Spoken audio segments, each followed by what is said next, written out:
Pemirsa, Perum Bulog Kanwil Bali mencatat cadangan beras di Bali saat ini masih sekitar 4.000 ton yang tersebar di berbagai kabupaten kota. Menurut pimpinan wilayah Perum Bulog Kanwil Bali, Suhardi, cadangan tersebut masih memadai untuk memenuhi kebutuhan masyarakat Bali. Beras di Bulog atau sering disebut beras cadangan pemerintah ini dapat digunakan untuk beberapa hal.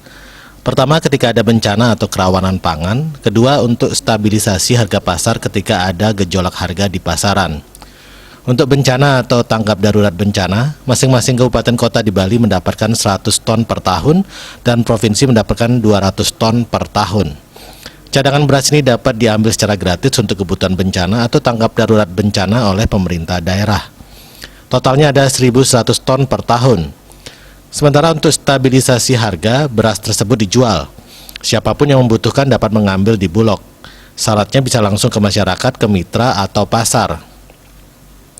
Disinggung soal penyaluran di tengah pandemi COVID-19, Suhardi mengatakan pada Agustus 2020 lalu, Bulog menyalurkan 3.895 ton beras untuk melayani program bantuan sosial beras. Program ini diperuntukkan bagi keluarga penerima manfaat program Keluarga Harapan. Bantuan ini disalurkan selama 3 bulan. Tidak ada penambahan yang signifikan dalam penyaluran di tengah pandemi COVID-19. Hal ini disebabkan beberapa faktor seperti tidak begitu banyaknya PKM-PKH di Bali, serta tidak semua beras untuk bantuan sosial yang disalurkan diambil dari Bulog. Disinggung soal kekurangan stok, Suhardi meyakini hal itu tidak akan terjadi karena jika cadangan mulai berkurang, permohonan penambahan stok akan diajukan kepada pemerintah pusat.